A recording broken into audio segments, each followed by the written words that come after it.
আপনি আর আপনার ভাইপো ঘুরে বেড়াচ্ছেন, আপনার ভাইপো দৌড়চ্ছে বিভিন্ন জায়গায়, র্যাম্প বানিয়ে হাঁটছে, ফ্যাশন শো করছে, কোনো অসুবিধা নেই, করুন। বাংলায় কথা আছে না, 4 আনার ধনে পাতা তার আবার ক্যাশ মেমো। তো ভাইপোর অবস্থা এখন 4 আনার ধনে পাতা, তা সে আবার ক্যাশ মেমো নিয়ে ঘুরে বেড়াচ্ছে। ভিড় তো হচ্ছে না, পেছন থেকে লোক পালিয়ে যাচ্ছে, আর উল্টো বিজেপির নেতাদেরকে ধমকানো চমকানো হচ্ছে। 17 জানুয়ারি মেদিনীপুরের সভা থেকে ভাইপো বলেছে, কি বলেছে, ভারতীয় জনতা পার্টির লোকেদেরকে নাকি ডিজের গান শোনাবে। ডিজে ভাইপো জানে কিনা জানি না, ভারতীয় জনতা পার্টির আমরা যারা কর্মী আছি, নেতৃত্ব আছি, তারা ডিজে বাজায়, একদিন তো বিশেষ করে বাজায়, রামনবমীর দিন। যদি কি গান বাজায়, भारत का बच्चा बच्चा जय जय श्री राम बोलेगा।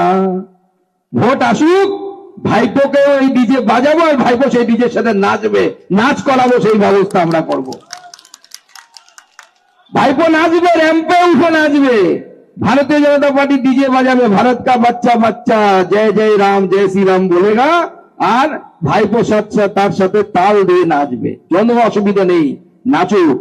তাই আগামী দিনে ভারতীয় জনতা পার্টি 26-এ যদি সরকার করতে হয়, একত্রিত হয়ে লড়াই করতে হবে, পশ্চিমবঙ্গকে বাঁচানোর লড়াই। তাই আমি বলছিলাম বন্ধুগণ, এই ভোট, বিধানসভা ভোট শুধু মুখ্যমন্ত্রী নির্বাচনের ভোট নয়, মুখ্যমন্ত্রী তৈরি করার ভোট নয়, বা কোনো একজন ব্যক্তিকে রায়গঞ্জ বিধানসভার বিধায়ক বানানোর ভোট নয়, বা কালিয়াগঞ্জ বিধানসভার বিধায়ক বানানোর ভোট নয়, হেমতাবাদের বিধায়ক বানানোর ভোট নয়। এই ভোট মনে রাখবেন, আপনাদের কাছে, আমাদের কাছে মাটি, ঘটি এবং বেটি বাঁচানোর লড়াই।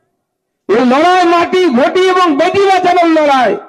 নাহলে আগামী দিনে বাংলাদেশের মতো পরিস্থিতি তৈরি করার জন্য কিছু সাম্প্রদায়িক শক্তি, তারা তৃণমূল কংগ্রেসের সাথে হাতে হাত মিলিয়েছে। যারা কখনো ফারাক্কার বিধায়কের ভাঙচুর করে, যারা কখনো আপনাদের চোপড়াদের উপর, হিন্দুদের উপর 21-এ নির্বাচনের পর অসহ্য অত্যাচার করেছে, যারা চা বাগান দখল করে নিয়েছে, চা বাগান থেকে হিন্দু কর্মচারীদেরকে বের করে দিয়েছে, এবং বিজেপি করার অপরাধে তাদেরকে অপান্তেয় করে রেখেছে। আর আজকে দেখুন, নরেন্দ্র মোদী এত বাধার পর আমরা কি দেখতে পাচ্ছি, নরেন্দ্র মোদীর নেতৃত্বে ভারতের বিকাশের গাথা এগিয়ে যাচ্ছে। 100 দিনের কাজ, যেটা এখানে পশ্চিমবঙ্গে তৃণমূল কংগ্রেসের চুরির জন্য বন্ধ হয়ে আছে। তৃণমূল কংগ্রেস বলছে যে আমরা চুরি করেছি, কয়েকজন চুরি করেছে, সেই চুরির বদলে কেন গোটা কাজটা বন্ধ হয়ে থাকবে? আমরাও চাইছি না বন্ধ হয়ে থাক। আমাদের বক্তব্য হচ্ছে, গুজরাটে একজন বিধায়কের ছেলেকে গুজরাট পুলিশ গ্রেফতার করেছিল, বিজেপির বিধায়কের ছেলেকে, কেন? 100 দিনের কাজে তার দুর্নীতি পাওয়া গেছে বলে। এটা যদি বিজেপি করতে পারে, তৃণমূল কেন করতে পারবে না? যে বিডিও, যে গ্রাম পঞ্চায়েত দুর্নীতি করেছে, তাদের বিরুদ্ধে এফআইআর কেন হবে না? তাদের বিরুদ্ধে দুর্নীতির বিচার কেন হবে না? দুর্নীতির বিচার করুন। ভারতীয় জনতা পার্টি 100 দিনের কাজকে 125 দিনের কাজ করে পশ্চিমবঙ্গের মানুষের কাছে আনবে, যেটা আমাদের জি রামজি বিলের মাধ্যমে মাননীয় প্রধানমন্ত্রী এনেছে। 125 দিনের কাজ হয়ে গেছে, বাংলার মানুষ বঞ্চিত হচ্ছে কেন? মমতা বন্দ্যোপাধ্যায় বলেছেন, মোদির কাছে আমি মাথা নোয়াবো না। আরে মোদির কাছে মাথা নোয়াবেন কিনা আপনি ঠিক করুন। ভারতবর্ষের মানুষ নয়, গোটা পৃথিবীর নেতৃত্ব জানে, এই পৃথিবীকে নেতৃত্ব দেওয়ার মতো নেতা যদি কেউ থাকে, তার নাম হচ্ছে নরেন্দ্র মোদী। আমরা নরেন্দ্র মোদীর ভক্ত। আমাদেরকে তৃণমূল কংগ্রেস বলে এরা দিল্লির দালাল, বলে আমরা দিল্লির দালাল না দাদা, আমরা গর্ব করে বলি আমরা 56 ইঞ্চি নরেন্দ্র মোদীর ভক্ত, এবং আমাদেরকে হারানো কিন্তু শক্ত। আমরা নরেন্দ্র মোদীর ভক্ত, আর আপনাদের মতো ইংলিশ চাচার দালাল না, যে পশ্চিমবঙ্গটাকে বাংলাদেশ বানাতে দেব। আমরা লড়াই করব নরেন্দ্র মোদীর ভক্ত হয়ে, এবং পশ্চিমবঙ্গকে পশ্চিমবঙ্গ রাখার চেষ্টা করে যাব। আজকে কার্তিক পাল বলছিলেন যে এখানকার বিধায়ক নাকি বলছে যে উনি নাকি ডিআরএম কে বলেছেন, আর ডিআরএম নাকি ট্রেন চালু করে দিয়েছে, কোথায় অবধি? বেঙ্গালুরু অবধি। কার্তিক বলছিল, দাদা আপনি তো জানেন কতবার কার্তিক পাল আপনাদের সাংসদ হিসেবে রেলমন্ত্রীর কাছে গেছে। শুধু তাই নয়, রেলমন্ত্রীর সাথে যাওয়ার সাথে সাথে আমাকেও নিয়ে গেছে। আমরা দুজনে মিলে সই করে বুনিয়াদপুর কালিয়াগঞ্জের জন্য দরখাস্ত দিয়েছি। ইটাহার, গুঞ্জরিয়া, গাজল, ওখানে আমাদের নিমাই সিং দাঁড়িয়ে আছে। ইটাহারের আমাদের নেতা এবং অন্যান্য নেতৃত্বরা আছে সেখানে। ইটাহার থেকে যারা এসেছেন তাদেরকে বলে দিই, ইটাহারের মানুষকে বলবেন আমরা দুজনে গিয়ে রায়গঞ্জ থেকে গাজল পর্যন্ত তার লিস্ট, তার দরখাস্ত আমরা রেলমন্ত্রীকে নিয়ে দিয়ে এসেছি। শুধু তাই নয়, যখন আমাদের এখানে এই বেঙ্গালুরু যাওয়ার ট্রেন সপ্তাহে একদিন করে চালু হবে ঠিক হলো, তখন কার্তিক হঠাৎ করে আমার সাথে যোগাযোগ করে বলল যে দাদা, ট্রেনটা না কি অমৃত ভারত হচ্ছিল, যাতে এসি থাকে না, শুধু ইয়ে থাকে, স্লিপার থাকে আর কি। বলে এখান থেকে তো বেঙ্গালুরুতে যায় হচ্ছে পেশেন্টরা যায়, পেশেন্ট তো বিনা এসিতে যেতে পারবে না, এসিও থাকুক নন এসিও থাকুক, যাদের যেরকম সামর্থ্য সেই অনুসারে যাবে।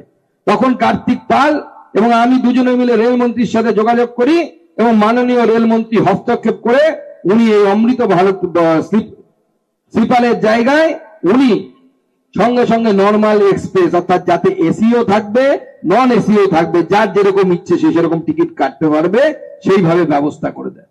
এটা নরেন্দ্র মোদী ডেভেলপমেন্টাল মডেল, মানুষের প্রয়োজন অনুসারে তার ব্যবস্থা।